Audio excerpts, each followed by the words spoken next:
ஒரு ஞானியை பார்க்க போன அவரோட சீடனாகணும் அப்படின்னு ஆசைப்பட்ட ஒரு நபர் ஞானிக்கிட்ட வந்து சொன்னாராம், அன்பை பற்றி எனக்கு இப்படி தெரியும், அன்பை பற்றி அப்படி தெரியும், இப்படி காட்டினால் அது அன்பு, அப்படி காட்டினால் அது அன்பு அப்படின்னு விடாமல் அந்த ஞானியை பேச விடாமல் வரிசையாக சொல்லிகிட்டே வந்தபோது ஞானி சொன்னாரா, நாம் 2 பேரும் தேநீர் அருந்துவோமா அப்படின்னு கேட்டாராம்.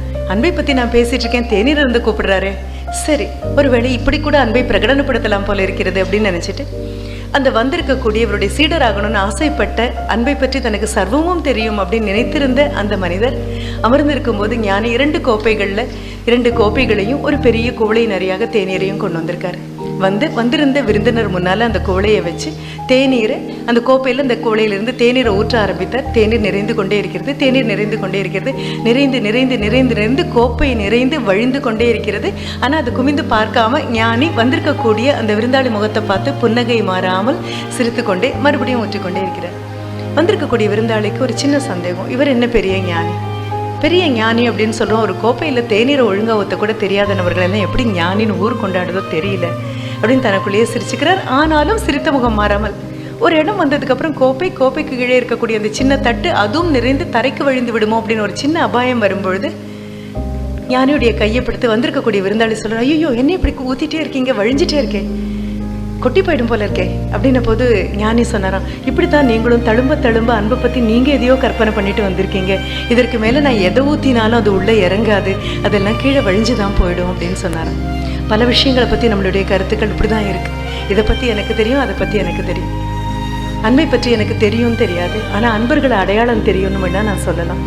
எந்த கண்களில் அன்பு இருக்குது, எந்த மனதில் அன்பு இருக்குது, இது அடையாளம் எல்லாருக்குமே தெரியும். அது பூனையாக இருந்தாலும் சரி, நாயாக இருந்தாலும் சரி.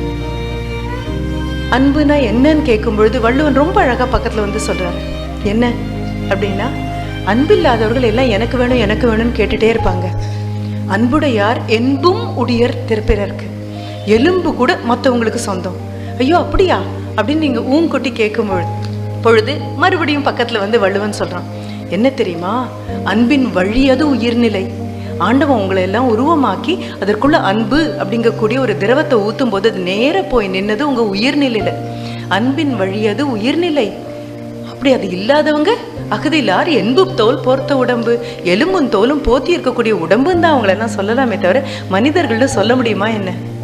இவ்வளவு சுலபமாக அன்பை உங்களுக்கு பதம் பிரித்து பக்குவம் காட்டி கொடுக்கக்கூடிய வள்ளுவன் மாதிரி யாரும் வாழ்ந்ததில்லை. அதனால தான் இந்த தேதிக்கு, இந்த நாளைக்கு, இந்த மாதிரி இருக்கக்கூடிய இவ்வளவு பெரிய ஜன சமூகத்திற்கு அன்புக்கும் உண்டோ அடைக்கும் தாழ் அப்படிங்கிறது மட்டும்தான். 2000 ஆண்டுகளாக அந்த ஒற்றை வார்த்தை மாறவே இல்லை. தாழ் என்பது தாழ்பாள். அன்பை அடைக்கக்கூடிய தாழ்பாள் எங்கேயும் கிடையாது. சரி, ஒவ்வொரு விளக்கமாக பார்த்துட்டே வரலாம். இதை அன்புன்னு சொல்வீங்களா, அதை அன்புன்னு சொல்வீங்களா அப்படின்னு. அப்படி பார்க்கும் பொழுது மறுபடியும் தன்னுடைய எல்லா சீடர்களையும் உட்கார வச்சிருக்கக்கூடிய ஒரு ஆசிரியர், எல்லா சீடர்களும் படித்து முடிச்சாச்சு, எல்லாரும் நல்ல கல்வி தேர்ச்சி, எல்லார் தலைக்கு பின்னாலேயும் ஒளிவட்டம் தெரிகிற அளவுக்கு கல்வி தேர்ச்சி அடைந்தவர்களாக இருக்காங்க. அத்தனை பேரையும் உட்கார வச்சுட்டு ரொம்ப சுலபமான ஒரு கேள்வியாக அந்த ஆசிரியர் கேட்குறாரு, எல்லாரும் படித்தாச்சு, எல்லா கேள்விகளுக்கும் உங்களுக்கு பதில் தெரியும் அப்படின்னு. ஆனால் எனக்கு ஒரு சின்ன ஒரு சந்தேகம் மட்டும் இருக்குது. யார் அந்த சந்தேகத்துக்கு பதில் சொன்னாலும் அந்த சந்தேகத்தினுடைய பொருளை எனக்கு நிவர்த்தி பண்ணாலும் போதும். எல்லா மாணவர்களும் கற்றுத்துறை போகிய மாணவர்கள். சொல்லப்போனால் அத்தனை மாணவர்களையும் சேர்த்தா ஆசிரியருடைய பக்கம் அவர்களுக்கு அரைஜான் கூட வராது. அவ்வளவு வானுயர வளர்ந்த மாணாக்கர்கள் எல்லாரும் உட்கார்ந்துருக்காங்க. சிரித்த முகம் மாறாமல் ஆசிரியர் கேட்குறாரு, வெளிச்சம்னா என்ன அப்படின்னு கேட்குறாரு. மாணவர்களுக்கு இவ்வளவு சாதாரண ஒரு கேள்வியா இவ்வளவு பீடிகையோடு ஒரு நபர் கேட்பார் அப்படின்னு தோணுது. ஆமாம், வெளிச்சம்னா என்ன அப்படின்னு கேட்ட உடனே ஒரு மாணவர் சொல்கிறாரு, இருட்டாக இருக்கும்போது எதிரில் இருக்கிறது என்னன்னே அடையாளம் தெரியாது, வெளிச்சம் வந்த உடனே எல்லாம் அடையாளம் தெரியும், அதற்குத்தான் வெளிச்சம் என்று பெயர். ஆசிரியர் ரொம்ப அழகான விளக்கம், ஆனால் எனக்கு இது பத்தாது அப்படின்னு சொன்னார். உடனே அடுத்த மாணவர் எழுந்திருச்சு, வெளியில் நிற்கக்கூடியது பலாமரமா வேப்ப மரமா மாமரமாங்கிற வித்தியாசம் கூட தெரியாது, ஆனால் வெளிச்சம் வந்தால் மரங்களுக்கு இடையில் உள்ள வித்தியாசங்கள் எல்லாம் அடையாளப்படும். அதுதான் இருக்கக்கூடிய 50 மாணவர்களும் ஆளுக்கு ஒரு விதமாக மிக அலங்காரமான வார்த்தைகளை போட்டு, அழகழகான வார்த்தைகளை போட்டு, இவரை விட இன்னும் அழகாக என்னால் விளக்க முடியும்னு விளக்கி முடிச்சதுக்கப்புறம் ஆசிரியர் சொல்றார், எனக்கு இது எதுவுமே பொருத்தமாக தோணலை, இது எதுவுமே வெளிச்சத்தின் விளக்கமும் அல்ல. திருப்பி கேட்குறாங்க, வெளிச்சம்னா நீங்கள் என்ன நினைக்கிறீங்க அப்படின்னு கேட்ட பொழுது ஆசிரியர் சொல்கிறது தான் இந்த அன்பிக்கும் உண்டோ அடைக்கும் தாழ். அண்ணல் காந்தியும் அதை மட்டுமே தான் திருப்பி திருப்பி சொன்னது. வெளிச்சம் அப்படின்னு சொன்னால் எதிரில் இருக்கக்கூடிய முன்பின் அறிமுகம் இல்லாத, முகம் தெரியாத, முகவரி தெரியாத, பெயர் தெரியாத, மதம் தெரியாத, ஜாதி தெரியாத, மொழி தெரியாத, எதுவுமே தெரியாத என்னுடைய சக ஜீவனை பார்க்கும் பொழுது இது என் சகோதரன் அப்படின்னு உள்ளுக்குள்ள ஒரு வெளிச்சம் வெட்டுனா மட்டும்தான் அது வெளிச்சம். எப்பொழுது மனதிற்குள் அந்த வெளிச்சம் வெட்டவில்லையோ அப்ப எத்தனை கல்விமானாக இருந்தாலும் உங்களால் கல்வி வெளிச்சம் பெற முடியாது. ஆசிரியர் சொன்ன அதே தான் அண்ணல் காந்தி மீண்டும் மீண்டும் சொன்னது. ஆசிரியர் சொன்ன அதே தான் வள்ளுவன் சொன்னது. நீங்க ஒவ்வொன்றாக எடுத்துட்டு வாங்க. சபுகோ சன்மதி தே பகவான் அப்படின்னு கேட்கும் பொழுதே எல்லோரும் இன்புற்றிருப்பதல்லால் வேறொன்றறியேன் பராபரமே அப்படின்னு சொன்ன வார்த்தையாகட்டும், அல்லது சர்வஜனோ சுகினோ பவந்து எல்லோரும் நன்றாக இருக்கட்டும் இறைவா அப்படின்னு சொன்னதாகட்டும், அத்தனையும் இந்த வெளிச்சத்துக்குள்ள வந்து உட்காரக்கூடிய விஷயம். எதிரில் வரக்கூடிய நபர் ஆணா பெண்ணாங்கிற வித்தியாசம் தெரியாது, வயது போனவரா இல்லை இளைஞராங்கிற வித்தியாசம் தெரியாது, உறவினராங்கிற வித்தியாசம் தெரியாது. ஏன்னா அது சொல்லுவோம், அன்பு அப்படின்னு வரும்பொழுது அடையாளம் தெரியாத நபர்கள் கிட்ட கூட பெருக்கெடுத்து வரக்கூடியது. உங்களுக்கு தெரிந்த நபர்கள் கிட்ட வரக்கூடியதை நீங்க பாசம்னு சொல்லலாம், நேசம்னு சொல்லலாம், நட்புன்னு சொல்லலாம், கனிவுன்னு சொல்லலாம், அதற்கு என்ன வேணாலும் பெயர் கொடுக்கலாம். இன்னொரு சகஜீவியை பார்க்கும் பொழுது என்னால் கட்டுக்கடங்காமல் என் மனதில் பொங்கி வரக்கூடிய ஒரு விஷயத்தை அன்பு அப்படின்னா அதுதான் அகவெளிச்சம். இந்த அகவெளிச்சத்திற்கு கல்வி தேவையில்லை, இந்த அகவெளிச்சத்திற்கு பட்டங்கள் தேவையில்லை, இந்த அகவெளிச்சத்திற்கு பெருமைகள் தேவையில்லை, இந்த அகவெளிச்சத்திற்கு சிறுமைகள் தேவையில்லை, இந்த அகவெளிச்சத்திற்கு கைத்தட்டல்கள் தேவையில்லை, இந்த அகவெளிச்சத்துக்கு புகார்கள் தேவையில்லை, புலம்பல்கள் தேவையில்லை, எதுவுமே கிடையாது. இந்த அகவெளிச்சம் உள்ள நபர்களை பார்த்தீங்கன்னா பெரும்பாலும் தனக்குத்தானே மென்மையாக சிரித்து கொண்டு பார்க்குற எல்லார்கிட்டையும் அவங்களுக்கு ஒரு சிரிப்பு இருக்கும். இந்த சிரிப்பு திரும்பி வருமானு கூட தெரியாம அந்த சிரிப்பு போயிட்டே இருக்கும். இதுக்கு கூட சொல்லுவாங்க, அந்த ஒரு ஆசிரியர் பின்னால வந்த மாணவர்கள் எப்பொழுதுமே பார்ப்பார்களாம், எப்பொழுதும் ஒரு புன்சிரிப்போட, எப்பொழுதும் ஒரு சந்தோஷத்தோட அந்த ஆசிரியர் போற மாதிரி தோணுமா. எதிரில் வரக்கூடிய அந்த ஆசிரியர் சாராத, அவரிடம் பாடம் படிக்க கூடிய வாய்ப்பு கிடைக்காத மற்ற மாணவர்களும் மற்ற ஆசிரியர்களும் பொறாமையின் மிகுதியால் கூட என்ன பண்ணுவாங்களா, இவரை கிண்டல் பண்ணுவாங்களாம், கேலி பண்ணுவாங்களாம், காதுபட கிண்டல் பண்ணுவாங்களாம், காதுபட கேலி பண்ணுவாங்களாம். போனதுக்கு அப்புறம் முதுகு பின்னால் இருக்கக்கூடிய கிண்டலையும் கேலியும் நம்ம பொருட்படுத்த வேண்டாம், முன்னாலேயே நின்று காதுபட கிண்டல் கேலி, இந்த கேலியும் கிண்டலும் போகும்பொழுது கூட மறக்காம சிரிச்சுட்டே வருவார். மாணவர்களுக்கு ரொம்ப வருத்தமாக இருக்கும், என்ன கொஞ்சம் கூட இவர் உணரவே மாட்டேங்கிறாரு, எதிரில் வரவங்க கேலி பண்றாங்க, எதிரில் வரவங்க கிண்டல் பண்றாங்க, கேவலமா பேசுறாங்க, அது பின்னால வந்து இருக்கக்கூடிய எங்களுக்கு எவ்வளோ பாதகமாக இருக்கு, எங்களுக்கு எவ்வளோ வருத்தமாக இருக்கு அப்படின்னு நினைக்கும் பொழுது ஒரு நாளைக்கு பொறுக்க முடியாம இதுவே பழக்கமா போச்சு. கேலிக்கும் கிண்டலுக்கும் உங்களுக்கு எந்த விதமான உணர்வு மாற்றமும் இல்லை அப்படிங்கும்போது தலைமை மாணவன் ஒரு நாளைக்கு தனியாக அவர்கிட்ட கேட்கிறாரு, என்ன இத்தனை கேலி பண்றாங்க, இத்தனை கிண்டல் பண்றாங்க, உங்களுக்கு கொஞ்சம் கூட தோணவே தோணாதா, அது மனதை காயப்படுத்தவே காயப்படுத்தாதா, எல்லாரை பார்த்தும் மறுபடியும் புன்னகையோட சிரித்து சிரித்து மறுபடியும் அவங்கள வாழ்த்திட்டு போயிட்டே இருக்கீங்க, அந்த வாழ்த்துக்கு அவங்க தகுதியான்னு பார்க்க வேண்டாமா, பாத்திரம் மருந்தல்லவா பிச்சை இட வேண்டும் அப்படின்னு. பிச்சை வேணா பாத்திரம் மருந்து இடலாம், அன்புக்கு பாத்திரங்கள் எல்லாம் கிடையாது, அன்பே பெரிய பாத்திரம் தான். அது எத்தனை வாங்கினாலும் இன்னும் இன்னும் நிறைய நிறைய இன்னும் வேணும் பெரிய ஆசையோட உட்கார்ந்துருக்கக்கூடியது அன்புங்கிற மிகப்பெரிய பாத்திரம். நாம் அன்பை பிச்சை இடுறதா நினைக்கிறோம், அன்பு பிச்சை பாத்திரம் இல்லை, அன்பு அக்ஷய பாத்திரம். அந்த அக்ஷய பாத்திரத்துக்கு கொடுக்கத்தான் தெரியுமே தவிர யாரிடமும் கை நீட்டி பிச்சை எடுக்க தெரியாது.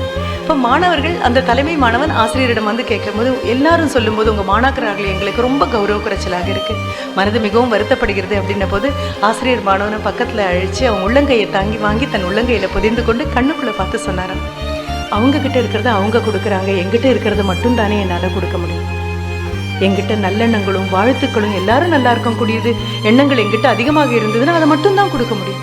இப்போ நான் பேசக்கூடிய பேச்சு ஏமாற்றோம் அப்படின்னு உங்களுக்கு தோணலாம், இப்படியெல்லாம் இருந்தால் உலகத்தில் வாழ முடியாது அப்படின்னு. இப்படியெல்லாம் இருந்தும் வாழ்ந்தவர்கள் இருக்கிறார்கள், இப்படியெல்லாம் இருந்தும் மிகப்பெரிய சாதனைகளை செய்தவர்கள் இருக்கிறார்கள். யாரையும் கடிந்து கொள்ளாம, வன் சொல்லாம, கேவலப்படுத்தாம, குற்றப்படுத்தாம, கையில் இருக்கக்கூடிய நகங்களால கீறி மனதில் இரத்த காயம் வரவிடாம, தன்னுடைய இன்சொல்லாலையும் நன்சொல்லாலையும் மீண்டும் மீண்டும் ஆறுதல் அளித்துட்டு போன ஔடதங்களாக மனநோய்க்கு மாமருந்தாக வாழ்ந்தவர்கள் அத்தனை பேரும் இந்த பூமியில கால் பதிச்சு காலை ஊனி போட்ட விதைகள் மாதிரி ஆகாயத்துக்கும் பூமிக்கும் காலம் கடந்து விருட்சங்களாக இன்றும் நின்று கொண்டுதான் இருக்கிறார்கள். அவர்களுடைய நினைவைத்தான் நம்ம மீண்டும் மீண்டும் கைதட்டி போராடுறோம். ஏன்னா இவையெல்லாம் சத்தியங்கள், நாம் எப்பொழுதும் நம்பக்கூடிய ஒரு விஷயம். அன்பு காட்டுவது சத்தியம், திருப்பி வரக்கூடியது என்னவாக இருந்தாலும் அன்பு காட்டுவது சத்தியம். பாரதி தான் ரொம்ப அழகா சொல்லலாம். பாரதியினுடைய புரட்சிகரமான பாடல்களை பார்க்கும் பொழுதெல்லாம் நீங்க நுனிப்புல் மெஞ்சிட்டு போயிடுவீங்க. அந்த புரட்சிக்கு அடியில கனல் மாதிரி கலந்து கொண்டே இருக்கக்கூடிய அன்பின் மிகுதியை பார்க்கும் பொழுது உங்களுக்கு ரொம்ப வேதனையாக இருக்கும். அப்பதான் சொல்வார், பகைவனுக்கு அருள்வாய் நன்னெஞ்சே பகைவனுக்கு அருள்வாய், புகை நடுவிலில் தீயிருப்பதை புவியில் கண்டோமே. பகை நடுவிலில் யார் இருக்காங்கன்னா அன்புருவான நம் நம்ம காளி உட்காந்துருக்கான்னு உனக்கு புரியலையா அப்படின்னு கேட்பாரு. பார்வைகளை மாற்றி கொடுத்தவங்க இவங்கெல்லாம். அப்ரோச் எப்படி பார்க்கணுங்கிற விதத்தையே மாற்றி கொடுத்தவங்க, விளக்கங்களை மாற்றி கொடுத்தவங்க, உங்களுடைய விரிவுரைகளை எல்லாம் மாற்றி கொடுத்தவர்கள். ரொம்ப கடினமான பாதை அன்பின் பாதை. நடக்க முடியாத பாதைன்னு சொல்லல, ரொம்ப கடினமான பாதையாக இருக்கும். கல் இருக்கும், முள் இருக்கும், காலில் குத்தக்கூடிய எல்லாமே இருக்கும். பல நாட்களில் பாதம் பதித்து நடக்க முடியாமல் இருக்கும், கால்கள் நோவெடுக்கும், ரத்தம் கசியும். ஆனால் ஒன்று புரிஞ்சுக்கோங்க, இப்போ நீங்கள் வந்திருக்கக்கூடிய எல்லா பாதைகள் அப்படிங்கிறது நான் வாழ்க்கை பாதையை சொல்கிறேன். கல்வி கிடைச்சிருக்கா, வாழ்க்கை பாதை இன்னும் செப்பனிடப்பட்டிருக்கு. ஆரோக்கியமான வாழ்க்கை கிடைச்சிருக்கா, இன்னும் செப்பனிடப்பட்டிருக்கு. 60 வயது தான் உங்களோட நபருடைய, ஒரு பெண்ணினுடைய மேக்சிமம் ஏஜ்னு சொல்லக்கூடியது இப்போ 75ஆக மாறி இருக்கா. யார் யாரோ உங்களுக்காகவும் எனக்காகவும் மருந்துகள் தயாரித்து கொண்டு வந்து வச்சிருக்காங்க. இது எல்லாம் அன்பின் மிகுதி தான். இந்த அன்பை வெளிக்காட்டுறதுக்கு தான் வெவ்வேறு விதமாக இருக்கும். ஒரு லூயி பாஸ்டருடைய அன்பின் மிகுதியை வெறிநாய் கடிக்கு மருந்தாக நீங்கள் பார்க்க முடியும். ஒரு அன்னை தெரசாவின் அன்பின் மிகுதியை அது நோய்வாய்ப்பட்டவர்களுக்கு பக்கத்தில் போய் நின்னதனுடையதாக பார்க்க முடியும். நீங்கள் கேட்கலாம், அவர்கள் எல்லாம் மகாத்மார்கள். ஒரு டெய்லி பேஸில் வாழக்கூடிய எனக்கு, அன்றாடம் வாழக்கூடிய எனக்கு இந்த அன்பு கட்டுப்படியாகுமா? கட்டுப்படியாகும். ஆனால் நம்ம கண்ணு பார்க்க உடனடியாக இதற்கு தீர்வு கிடைக்குமானா கண்டிப்பாக கிடைக்காது. ஏன்னா நீங்கள் போடக்கூடிய விதை நாளை முளைக்கக்கூடிய ஒரு காளான் அல்ல, இல்லை யாருமே விதை தூமால் முளைத்த முள்ளல், ஒரு புல்லல்ல. இந்த விதை ரொம்ப ஆழமாக ஓட வேண்டியது. இந்த விதையை போட்டு மூடினதுக்கப்புறம் 10 நாள் பக்கத்தில் உட்கார்ந்துருந்தாலும் மண்ணில் ஒரு சின்ன கீரல் கூட வராது. அந்த கீரல் விரிவாக அடையாது. அதற்கிடையிலிருந்து ஒரு பச்சை புல் நுனி கூட உங்கள் கண்ணுக்கு தெரியாது. இது காலம் காலமாக இறைவனும் இயற்கையும் கைகோத்து கொண்டு போடக்கூடிய ஒரு விதை. இந்த விதை முளைக்கிறதுக்கு ரொம்ப நாள் ஆகும். இத்தனை ஆண்டுகளுக்கு அப்புறம் அண்ணலை பற்றி பேசுகிறோம், அன்பிற்கு முண்டோ அடைக்கும் தாழ் அப்படின்னு சொல்கிறோம். அப்படின்னா இப்போ கூட பூரணமாக புரிந்தது அல்ல. இப்போ கூட இது முழுமையான புரிதல் அல்ல. இன்னும் போகும். சீன பெருஞ்சுவர் மேலே ஏறி நிற்கும் பொழுது அது கோணையா இருக்கிறது தான் எல்லாருக்கும் தெரியுமா. இங்கே கல் பேந்திருக்கு, அங்கே கல் பேந்திருக்கு, குறுக்கு நெடுக்குமாக இந்த சுவர் இருக்கு அப்படின்னு. ஆனால் ஒரு சேட்டலைட்டினுடைய ஃபோட்டோவை எடுத்து பார்க்கும்போது சீன பெருஞ்சுவர் நேராக தெரியுமா? மிகப்பெரிய மகாத்மாக்களும் பெருந்தலைவர்களும் இந்த சுவர் மாதிரி தான். அவர்களுக்கு மிக அருகில் நின்று, அவங்க பக்கத்தில் நின்று, அவங்களோட தோளொட்டி நிற்கும்போது அவங்களுடைய பெருமையும் அவர்களுடைய மகாத்மியமும் அவர்களுடைய தீர்க்க தரிசனமும் நம்ம கண்ணுக்கு புலப்படாமல் போகிறது இயற்கையினுடைய ஒரு சாபம்தான். இன்னும் 200 ஆண்டுகள் கழித்து இப்படிப்பட்ட ஒரு நபர் பிரபஞ்சத்தில் காலை ஊன்றி நடந்தார் அப்படிங்கிறதே நம்ப முடியாத அளவுக்கு விஸ்வரூபம் எடுத்து அண்ணலினுடைய எல்லா பெருமைகளும் நிற்கும் பொழுது நம்ம ஒன்று நம்புவோம். அகிம்சையை கூறி வந்த எல்லார்களும் இம்சை இருக்கிறதுன்னு சுட்டி காமிச்சாங்க. அகிம்சையை சொல்லி வந்த புத்தனாகட்டும், இயேசுவாகட்டும், காந்தி ஆகட்டும், அத்தனை பேரும் இம்சை உள்ளது என்று சொன்னார்கள். தீயது கூட உள்ளது அப்படின்னு சொன்னாங்க. ஆனால் தீயது மட்டுமே இருக்குன்னு கண்டிப்பாக சொல்லலை. அதனால்தான் பாரதி கூட சொல்லுவாங்க, நல்லது தீயது யாமறியோம் அன்னை. எனக்கு நல்லது எதுன்னு தீயது எதுன்னு தெரியல. இங்கிருந்து பார்த்தா நல்லதா தோன்றதெல்லாம் கொஞ்சம் பக்கத்தில் போனால் தீயதா தோணுது. இங்கிருந்து பார்த்து சந்தேகப்படக்கூடிய விஷயங்கள்லாம் பக்கத்தில் போனால் தோல் சேர்த்து கொள்ளக்கூடிய தோழமை மாதிரி தோணுது. எனக்கு இது தெரியாது, இதற்குத்தான் சன்மதி தே பகவான், இதற்குத்தான் நல்ல புத்தி கொடு ஆண்டவா. அவ்வளவு சுலபம் அல்ல அன்பு, அவ்வளவு கைவசம் வாய்க்கப்படுவதல்ல அன்பு. குழந்தைங்க கிட்ட நம்மளால அன்பு காமிக்க முடியும். ஆனால் இந்த தலைமுறைக்கு அன்பு காண்பிக்கிறதுனா கொஞ்சம் மறந்து போச்சு. கையில் இருக்கக்கூடிய எதையோ ஒன்று காமிச்சிட்டு அன்பு அன்பு அன்பு அன்புன்னு சொல்லிட்டு இருக்குமே தவிர காண்பித்தது இல்லாமல் அன்பு அல்ல. 2 குழந்தைங்க 3 குழந்தைங்க இருக்க வேண்டிய வீட்டில் என் குழந்தைகிட்ட நான் எவ்வளோ அன்பு காமிக்கிறேன் தெரியுமா அப்படின்னா உங்களுக்கு தனியாக கூப்பிட்டு உங்கள் காதல்கள் நான் சொல்ல வேண்டியது, காண்பித்தது அன்பா செல்லமானு ஒரே ஒரு தடவை சொல்லி பாருங்க அப்படின்னு. செல்லங்களை தான் பெரும்பாலும் அன்பு அப்படின்னு சொல்கிறோம். செல்ல பிராணியை வளர்க்குறதுக்கும் நம்ம குழந்தையை வளர்க்குறதுக்கும் ஒன்றும் பெரிய வித்தியாசம் இல்லை. என்ன 4 காலும் 1 வாலும் அந்த பக்கம் இருக்குது, அது இல்லை இந்த பக்கம், அவ்வளவே தான். ஆனாலும் மறக்காமல் யாராவது வந்தால் வந்து நின்று பாடி காமிக்கணும், வந்து நான் ஆடி காமிக்கணும். ஒரு செல்ல பிராணி என்னெல்லாம் செய்து காமிக்கணுமோ அதெல்லாம் இந்த செல்ல குழந்தைகளும் செய்து காண்பிக்க வேண்டும். ஆனால் பிராணிகளுக்கு செல்லத்துக்கும் அன்புக்கும் வித்தியாசம் தெரியறதுனால அத்துமீறாமல் இருக்காங்க. அன்பு கண்டிக்கும், அன்பு பயப்படாது, அன்பு தெளிவானது. அன்பை கொடுக்கும்போது சில சமயம் தட்டி கொடுப்பது ஓங்கி அரைந்ததாக கூட சில சமயங்களில் மாறும். ஆனால் அன்பு ஒரு நாளும் அச்சப்பட்டதில்லை. அன்பு ஓடி வந்து என்னை மன்னிச்சிடு அப்படின்னு கேட்டதில்லை. அதற்கு பதிலாக அன்பு சில லஞ்சங்களை கொடுத்து அந்த காரியத்தை சாதித்ததில்லை. குழந்தைகிட்ட முரட்டுத்தனமாக காலையில் நடந்து மதியம் வரும்பொழுது ஒரு பெரிய பொட்டலந்தரிய மிட்டாய்களை வாங்கி கொண்டு வருவதற்கு பெயர் அன்பு அல்ல. கண்டித்தது சத்தியமாக இருக்குமே ஆனால், கண்டிக்க வேண்டிய காரணம் சத்தியமாக இருக்குமே ஆனால் கண்டிப்பாக அந்த குழந்தைய வீடு கண்டிச்சா மட்டும்தான் வீதி கண்டிக்காமல் இருக்கும். வீடு கண்டிக்கலைன்னா வீதி கண்டிப்பாக கண்டிக்கும். இது புரிந்த தாய் தகப்பன் கொஞ்சம் கூட அன்பை கொஞ்சம் முரட்டுத்தனமாக இறுக்கி பிடிப்பாங்க. நாங்கள் அதுதான் எப்பொழுதும் ஆங்கிலத்தில் ரொம்ப சந்தோஷமாக சொல்லுவோம். என்ன அப்படின்னா க்ரூயல் டு பி கைண்ட் அப்படின்னு சொல்லுவோம். ஒரு அறுவை சிகிச்சை செய்யக்கூடிய ஒரு மருத்துவருடைய கண்டிப்பும் கருணையும் அவருடைய வாத்சல்யமும் கண்டிப்பாக அவருடைய கத்திக்கு கிடையாது. அவருடைய விரல்களுக்கு உண்டு, அவருடைய மனதுக்கு உண்டு. உங்களை நோயிலேருந்து குணப்படுத்தணும் அப்படின்னா அறுவை சிகிச்சை ஒன்றுதான், ஒரே மாத்திரம், அதன் வழியாகத்தான் முடியும் அப்படின்னா அவர்கிட்ட இருக்கக்கூடிய உபகரணங்கள் கிட்ட போய் நீங்கள் அன்பை கெஞ்சி நிற்க முடியாது.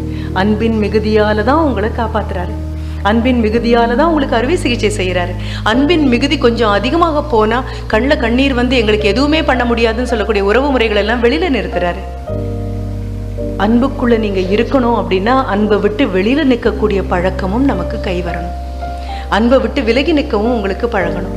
ஏன்னா அன்புக்குள்ளே இருக்கும்போது அன்பு தள்ளாட வைக்கும், பெரிய போதையாக வரும். நமக்கு பிடிச்சதெல்லாம் தேவையில்லாதவங்களுக்கெல்லாம் கொண்டு போய் கொடுத்து அன்பு அன்புன்னு சொல்லுவோம். ஏன்னா என்கிட்ட இருக்கே, குடங்குடமா என்கிட்ட தண்ணி இருக்குது அப்படிங்கிறதுக்காக கள்ளிச்செடி மேலே கொட்டிகிட்டே இருக்க முடியுமா என்ன?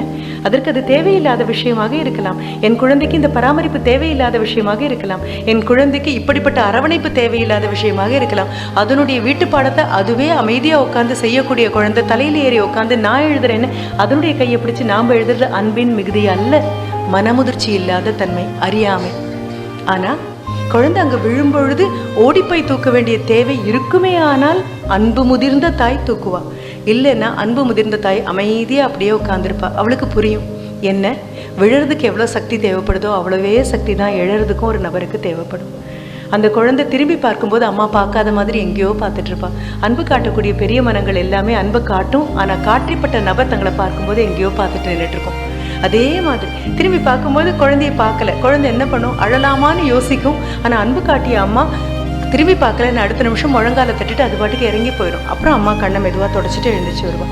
கடிய மனமாக இருக்கிறது கூட ரொம்ப கஷ்டமான ஒரு அன்பு தான். இந்த அன்பு நமக்கு கிடைக்கும் பெருமையானால் நம்ம கண்ணில் இருக்கக்கூடிய ஈரம் கசியக்கூடிய இந்த பண்பு அத்துமீறி போய் அன்பினுடைய மிகையினாலே எதிரில் இருக்கக்கூடிய நபருடைய வளர்ச்சியை தடைப்படுத்தாமல் அளவோடு இந்த அன்பு இருக்குமே. ஆனால் கண் கசிய வேண்டிய இடத்துல கசிஞ்சா.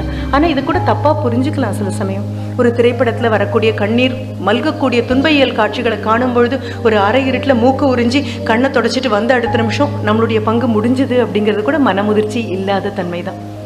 ரொம்ப ஆழமாக வேர்விட்டு போகக்கூடியது இந்த அன்பு. இதனால்தான் சொல்லுவாங்க, உலகத்தில் உள்ள நல்ல குணங்கள் எல்லாம் அது அன்பாக, மனிதனுடைய நல்ல குணங்களும் மனிதனுடைய அல்ல குணங்களும், நான் தீய குணங்கள்னு சொல்லவே இல்லை. வள்ளுவனும் சொல்லலாம், ரொம்ப அழகாக சொல்கிறான்.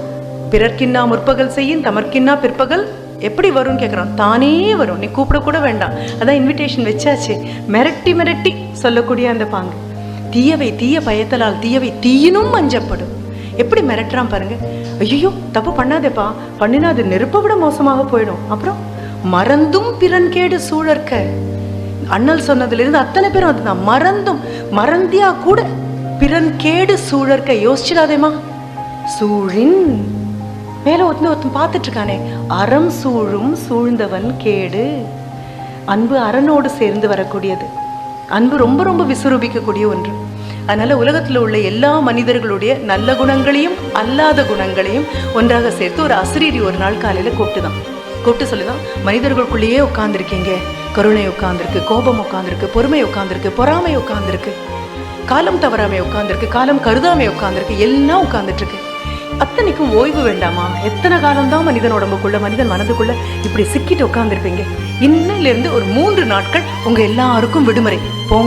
போய் எல்லாரும் சந்தோஷமாக பக்கத்தில் இருக்கக்கூடிய மிக ரம்யமான மிக மிக அழகான காலம் போவதே தெரியாத பகலும் இரவுக்கும் ஒரு வேறுபாடு இல்லாத அளவுக்கு அத்தனை அழகான வனப்பு மிகுந்த ஒரு அழகான தீவிற்கு, அந்த தீவுக்கு போங்க. அந்த தீவில் 3 நாட்கள் சந்தோஷமாக நல்லவையும் அல்லவையும் அமைதியாக விடுதலையை அனுபவியுங்கள். சரி, எல்லாம் இறங்கி போயாச்சு. எல்லாரும் ஒரு கப்பலில் வந்தாச்சு, எல்லாரையும் இறக்கி விட்டாச்சு. இறக்கி விட்டபோது கடைசியாக இறங்கியது அன்பு. எல்லாரும் இறங்கியாச்சான்னு ஒரு தடவை பார்த்துட்டு கப்பல் மாலுமியும் அதோட இறங்கி வந்தால் ரொம்ப நல்லா இருக்குமேனு அவரையும் இறக்கி வர சொல்லி அவர் கூடயும் வந்து கடைசியாக வந்து நின்றது அன்பு. 3 நாட்கள் நல்லவை அல்லவைங்கிற வித்தியாசமே இல்லை, பொறாமைக்கும் பொறுமைக்கும் வித்தியாசம் இல்லை. எல்லாரும் கையோடு கை கோத்து உறவு கொண்டாடி அவ்வளவு சந்தோஷமாக அந்த 3 நாட்கள் போனதே தெரியாமல் கொண்டாடிட்டு இருக்காங்க. இவ்வளவு அழகாக அந்த 3 நாட்கள் போய் ஒரு மாலை பொழுது இன்று இரவு எல்லாரும் இங்கிருந்து கிளம்பணும். என்ன, நம்மளுடைய எல்லா பண்புகளும் இன்றைக்கு இங்கிருந்து கிளம்பணும், மீண்டும் மனிதனுக்குள்ளே வந்து குடிக்கொள்ளணும், அவ்வளவே தான் அப்படின்னு சொன்ன பொழுது மாலை நேரம் வந்தாச்சு. சூரியனை போய் மேலே இருக்கக்கூடிய சந்திரன், மிச்சம் இருக்கக்கூடிய சந்திரன் மெதுவாக உள்ள வரும்போது மீண்டும் ஒரு அசிரீரி கேட்குது. என்ன, இன்னும் அரை மணி நேரத்திற்குள் இங்கே மிகப்பெரிய சூறாவளி வீச போகிறது. யாருக்கெல்லாம் ஓடணுமோ தீவை விட்டு அவங்கெல்லாம் ஓடினா பக்கத்தில் 10 படகுகள் இருக்கு, சீக்கிரம், அவ்வளவே தான். அது நேரம் வரைக்கும் தோளோடு தோள் சேர்ந்த நபர்கள், கையோடு கை சேர்ந்த நபர்கள், இல்லை நம்மளை போல உங்களுடைய ஃபோன் நம்பர் கொடுக்க முடியுமான்னு கேட்டு வாங்கின நபர்கள், 2 செல்ஃபி எடுத்துக்கிட்ட நபர்கள், அத்தனை குணங்களும் பாஞ்சு காணாம போயாச்சு.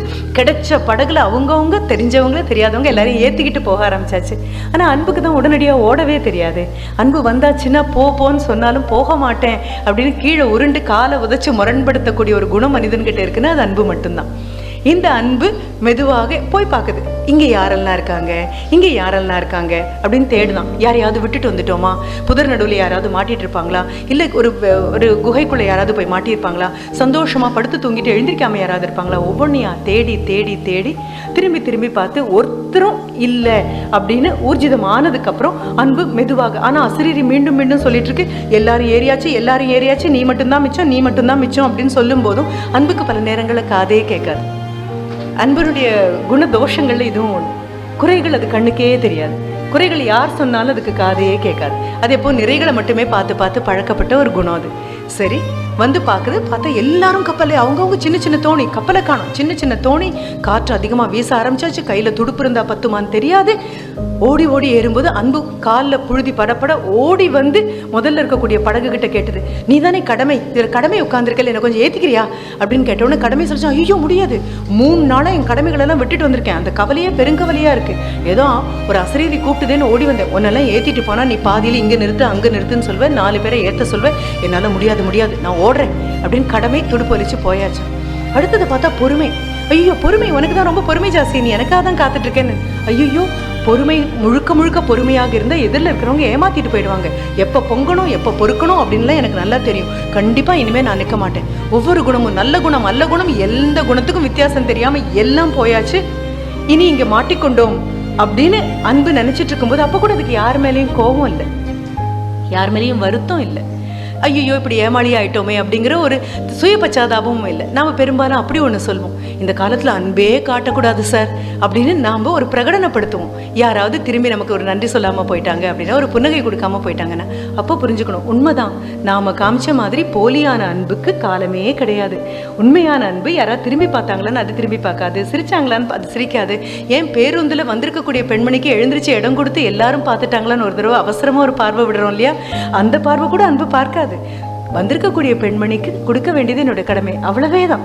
இன்னும் வேற ஏதாவது கொடுக்க முடிஞ்சிருந்தா நான் கொடுத்துருப்பேனே அப்படின்னு சொல்லக்கூடியது. அன்பு பார்க்குது ஒண்ணுமே தெரியல, வானம் எல்லாம் இருண்டு வந்தாச்சு, பேரிரைச்சலோட ஊன்னு காற்றடிக்க ஆரம்பிச்சாச்சு, பெருமழை கொட்ட போது இந்த தீவும் பாதுகாப்பானது அல்ல அப்படின்னு அன்புக்கு தெரியும். சரி போ, அதனுடைய வருத்தம், இவங்கெல்லாம் போற வழியில பாதியில சூறாவளியில மாட்டிட்டா என்ன பண்றது, அப்படி யாராவது கடல்ல விழுந்திருந்தா கூட அவங்களை காப்பாற்றி கொண்டு போகணுமே, எல்லா பண்புகளுமே மனிதர்களுக்கு தேவையாச்சு, இது எப்படி விடுறது அப்படிங்கும்போது ரொம்ப பழுதுபட்ட ஒரு ஓட்டை படகு மாதிரி ஏறி உட்காந்தீங்கன்னா உள்ள போயிரும் அப்படின்னு தோணுது. அந்த படகுல ஏதோ ஒரு வயது போன மிக முதிர்ந்த நிறை அப்படின்னா இதற்கு மேல் நிறைக்க முடியாது, திரைன்னா இதற்கு மேல் முகத்தில் சுருக்கம் விழ முடியாது, அத்தனை முதிய ஒரு நபர் கையில ஒரு சின்ன ஒரு துடுப்போட அந்த ஓட்ட படகை ஓட்டிகிட்டே வர்றாரு. ஆபத்தில் இருக்கும்போது ஓட்டை என்ன நல்லதுன்னு எது கிடைத்தாலும் நம் தரிசனம் வேற மாதிரி இருக்கும். ஓடி வந்து அன்பு நிற்கும்போது, வா ஏர், எனக்கு தெரியும் நீ இப்படிதான் நிற்ப அப்படின்னு சொல்லி அந்த நபர் சொல்றாரு. நீங்க யாரா இருந்தா என்ன, கரைக்கு போய் சேரலாம், கண்டிப்பா போயிடுவோம்னு நம்புறேன். அந்த நம்பிக்கை தான் இந்த துடுப்பு. மெதுவாக ஓட்டி போனால் இடையில கொஞ்சம் கொஞ்சம் ஓட்டை இருக்கும், அங்கே ஒழுகும். சில நேரங்களில் சூறாவளியினுடைய வன்மம் தாங்காமல் உடஞ்சி கூட போகலாம். ஆனாலும் கடைசி நிமிஷம் வரைக்கும் உன்னை நான் கைவிட மாட்டேன், கரையை போய் அடைஞ்சிடலாம் வா அப்படின்னு சொல்கிறாரு. மறுபடியும் அன்பு கேட்குது, யாருப்பா நீங்கள்? எல்லாரும் விட்டுட்டு ஓடினாங்க. பொறுமை என்னுடைய குணம் நினச்சேன், பொறுமை விட்டுட்டு போயிடுச்சு. பொறுப்பு என்னுடைய குணம் நினச்சேன், பொறுப்பு விட்டுட்டு போயிடுச்சு. காலம் தவறாமல் என்னுடைய குணம் நினச்சேன், காலம் தவறாமல் விட்டுட்டு போயிடுச்சு. நான் எதெல்லாம் என்னுடைய வெளிப்பாடுன்னு நினச்சேனோ எதுவுமே இல்லை. சுத்தமாக போகிற போக்கில் ஓடுற ஓட்டத்தில் என் நிழலை கூட உருவிட்டு போயாச்சு. அன்பின் நிழல்களாக இருந்த எல்லா குணங்களும் போயாச்சு. நீ யாரு? வா முதல்ல போய் சேரலாம், பத்திரமான இடத்த போய் அடையலாம். அதுக்கடையில் நான் வாக்குறுதிகள் கொடுக்கல. ரொம்ப கஷ்டப்பட்டு மெதுவாக இந்த ஓட்டை படகுல தண்ணீர் வர உள்ளங்கையால் எடுத்து அதை வெளியில் போட்டு ஒரு விதம் போய் ஒரு கரையை சேர்ந்ததுக்கப்புறம் மெதுவாக காலை வைத்து அன்பு இறங்கிட்டு அந்த கூட்டிகிட்டு வந்த அந்த மிக முதிய அந்த சகஜீவி கிட்ட கேட்டுதான், இப்போவாது சொல்லக்கூடாதா நீங்கள் யாருன்னு? அப்போது அந்த துடுப்பை வலிச்சு வந்த அந்த நபர் அன்பனுடைய கையை பிடிச்சிட்டு சொன்னாராம், என் பேர் காலம், நான் தான் காலம். காலம்தான் அன்பினுடைய ஆழத்தை எப்பொழுதுமே வெளிப்படுத்தக்கூடியது. அவசரமாக ஓடக்கூடியவர்களுக்கு அன்பு கண்டிப்பாக கண்ணுக்கு தெரியாது. யாருக்கும் தெரியாது. கருணை அன்பினுடைய வெளிப்பாடுன்னு சொல்லுவோம், கிடைச்ச உடனே அது ஓடி போயிடலாம். பொறுமை அன்பின் வெளிப்பாடுன்னு சொல்லுவோம், அதுவும் கிடைத்த நிமிடம் ஓடி போயிடலாம்.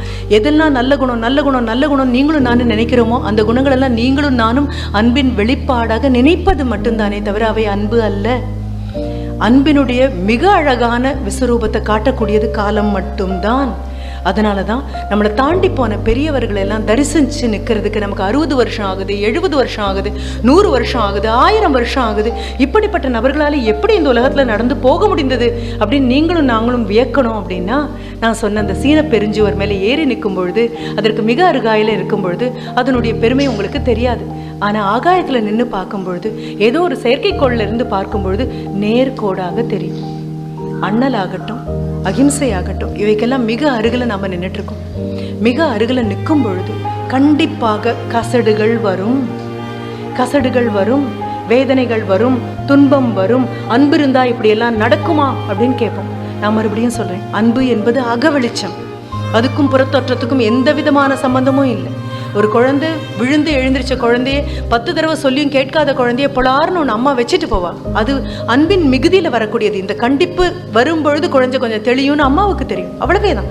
அதற்கப்புறம் அந்த அம்மாவும் குழந்தையும் ஒன்றா கட்டிப்பிடிச்சு உருளுவாங்க, அது வேற கதை. ஆனால் அன்பு அடையாளம் தெரியணும் அப்படின்னா அதற்கு ஒரு தயார் நிலையில் மனதை வச்சுக்கணும்.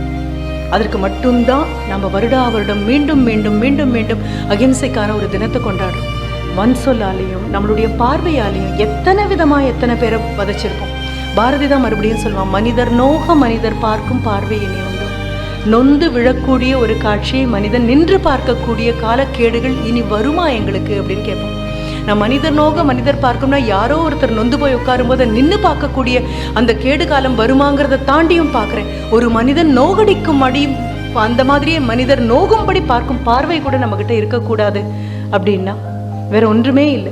ஆண்டவன் மிக அழகான ஒரு அன்பை ஒவ்வொரு பாத்திரங்கள்லையும் ஊற்றிருக்கான். உங்களுக்குள்ளே ஊற்றினா உங்கள் ஜாடையாக இருக்குது, இன்னொருத்தருக்குள்ளே ஓடினா இன்னொரு ஜாடையாக இருக்குது. உங்களுக்குள்ளே ஊற்றினா நீங்கள் அந்த ஜாதிக்கோ அந்த மதத்திற்கோ அந்த மொழிக்கோ உரிய மாதிரி சில தன்மைகளை கொண்டு வரீங்க, இன்னொரு நபர் இன்னொரு மாதிரி. ஆனால் அன்பு தண்ணீர் போன்றது. அன்பிக்கும் உண்டோ அடைக்கும் தாழ்னா அன்பை அடைக்கிறதுக்காக 1000 கல்லை கொண்டு வந்து வைங்க. என்னெல்லாம் கொண்டு வந்து நீங்கள் வச்சாலும் வச்ச கல் தான் அங்கே நிற்குமே தவிர அன்பு என்னைக்கோ அடியில் ஒரு ஓட்டையை போட்டு அந்த பக்கம் போய் சேர்ந்துருக்கும். எந்த அன்பை நிறுத்தினதா நீங்களும் நானும் கற்பனை பண்ணி கனவு கண்டு நமக்கு நாமளே கைத்தட்டிட்டு இருக்கோமோ அந்த அன்பு போய் சேர வேண்டிய இடத்துக்கு போய் சேர்ந்துருக்கும். அன்பினுடைய தன்மை தண்ணீரின் தன்மை போன்றது, நீரின் தன்மை. ஒரு 10,000 வருடங்கள் ஒரு பானையை எடுத்து வச்சு அதில் நீங்கள் நீரை ஊற்றி வைத்தாலும் என் தலைமுறைக்கு அடுத்த தலைமுறைக்கு அடுத்த தலைமுறைக்கு அடுத்த தலைமுறைக்கு அடுத்த தலைமுறைன்னு கண்ணு கிட்டாத தலைமுறை வந்து இந்த ஓட பிரித்து இந்த தண்ணீரை எடுத்து உங்களுக்கு கொடுக்கும் அப்படின்னு சொன்னாலும் எத்தனை தலைமுறை ஆண்டுகள் தாண்டி வந்தாலும் சொம்புக்குள் இருக்கக்கூடிய தண்ணீரை ஆண்டுகள் போன பின்பும் கீழே ஊற்றினா தண்ணீர் ஓடத்தான் ஓடுமே தவிர சொம்பினுடைய தன்மை அந்த தண்ணீருக்கு வராது. யாருக்குள்ள நீங்க அன்பை அடைச்சி வச்சாலும், எத்தனை குரூரமான குணங்கள்னால அந்த அன்பை வெளிக்கொண்டு வர நீங்க முயற்சி பண்ணினாலும் அன்பு வெளிப்படும் பொழுது தன்னுடைய தன்மையை மட்டும்தான் காட்டி வெளிப்படுத்துமே தவிர வேற எதையும் காட்டாது. அன்றாட வாழ்க்கையில அன்பை கொண்டு வரலாம் அப்படின்னா இன்றைய தினம் எல்லாராலும் ஆசீர்வதிக்கப்பட்ட அமைதியான இந்த நாள், உள்ளும் புறமும் அமைதி இருக்கக்கூடிய இன்னைக்கு ஒரு சின்ன உத்தரவாதம் நாம் எடுத்துக்கலாம். நமக்கு கட்டுப்படி ஆகும், நம்மளால முடியும். இப்போ நம்மளால முடியல அப்படின்னா எப்பவுமே முடியாமல் போயிடுமோன்னு ஒரு பயம் இருக்கு. என்ன எல்லாரை பார்த்தும் நமக்கு ஒரு புன்சிரிப்பு பத்திரமா வைத்துக்கொள்ள முடியும். எல்லாரை பார்த்தும் ஒரு புன்சிரிப்பு திருப்பி கிடைக்கலன்னா ரொம்ப நல்லது, ரொம்ப நல்லது. கொடுத்ததெல்லாம் திருப்பி கிடைச்சா யார் தூக்கிட்டு போறது? ஒரு அன்பான ஒரு சிரிப்பை கொடுத்துட்டு போங்க. பார்க்கறதுக்கு அசப்பல முட்டாள் மாதிரி தோணும். இல்லை, கடைசியாக ஒரு குட்டி கதை. ஒரு ஆசிரியர் போயிட்டு இருக்கும்போது ஒரு பெரிய மலை, கல்லும் முள்ளும் பாறையும் பொட்ட காடாக இருக்கக்கூடிய ஒரு மலை. அந்த மலை நிற்கும்போது ஆசிரியர் சிரிச்சுட்டே அதை பார்த்து சொல்கிறான், மிக்க நன்றி ஆண்டவா, மிக்க நன்றி. எவ்வளோ அழகாக இருக்குது இந்த மலை. பக்கத்தில் அந்த மாணவனுக்கு புரியவே இல்லை. இது என்ன இவ்வளோ அழகாக இருக்குன்னு சொல்கிறீங்க? அதில் மரம் ஏதாவது இருக்கா? நிழல் கொடுக்குற மாதிரி இருக்கா? கனி கொடுக்குற மாதிரி இருக்கா? ஏதாவது மலையில் இருக்கக்கூடிய சுனை இருக்கா தண்ணீர் கொடுக்கறதுக்கு? இல்லை. பசியோடையும் பட்னியோடையும் தாகத்தோடையும் நீங்களும் நாளும் காலு பொல்ல நடந்து வரும் ஒரு இவ்வளோ பெரிய ஒரு மலை நடுவில் வந்து நிற்கும்போது இதுக்கு போய் நன்றி சொல்கிறீங்களே அப்படின்னு சொல்லும்போது சிரிச்சுட்டே அந்த ஆசிரியர் சொன்னாராம், இந்த மலை உன்னையும் என்னையும் விட்டு வேறுபட்டு நிற்கிற ஒற்றை காரணம் போதும், இதை நான் நேசிக்க அப்படின்னு சொன்னார். இந்த மனோபாவம் வர்றது ரொம்ப கஷ்டம். ஆனால் கஷ்டமானதை பெற்றடைகிறதுக்காகத்தானே நாம் எல்லாம் இருக்கோம். சுலபமானதை கொடுக்கறதுக்கெல்லாம் நமக்கு என்ன? சுலபம் எல்லாரும் செய்வார்கள். ஆனால் அண்ணல் பின்னாலையும் அகிம்சையும் பின்னாலையும் போகக்கூடிய எல்லாரும் கடினமான பாதைன்னு தெரியும். ஆனாலும் சுவாரஸ்யம்தான். கடல்னு தெரியும், அலை அடிக்கும் தெரியும். அலையில்லாத கடல் கேட்டீங்க அப்படின்னா அகிம்சைக்குள்ள வர முடியாது. அலை இல்லாததுக்கு பேர் கடலே அல்ல.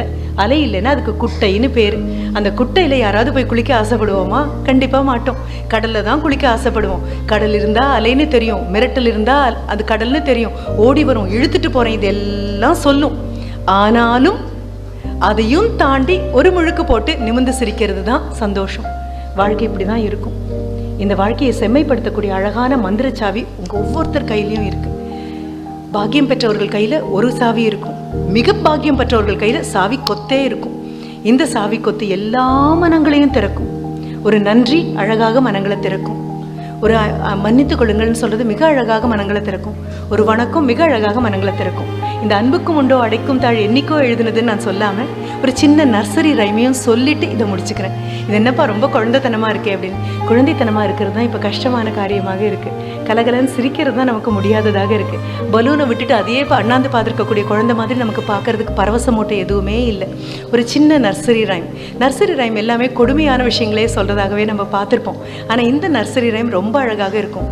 Heart like doors will open with ease. மனம் கதவை போல மிக சுலபமாக திறந்து கொள்ளும். எதற்கு தெரியுமா? to very very tiny keys. குட்டி குட்டியான சாவிகளுக்கு இந்த மனம் பட்டுன்னு திறந்துக்குமா. 2 of them are I thank you and if you please. யார்கிட்ட வந்து நிற்கும் போது ஒரு நன்றியும் ஒரு தயவு செய்தும் சேர்த்து பாருங்களேன், மனம் பளிச்சுன்னு திறந்துக்குமா. இனி மனம் திறக்கிற மார்க்கம் இருக்குமான்னு பார்க்கலாம். நன்றி, வணக்கம்.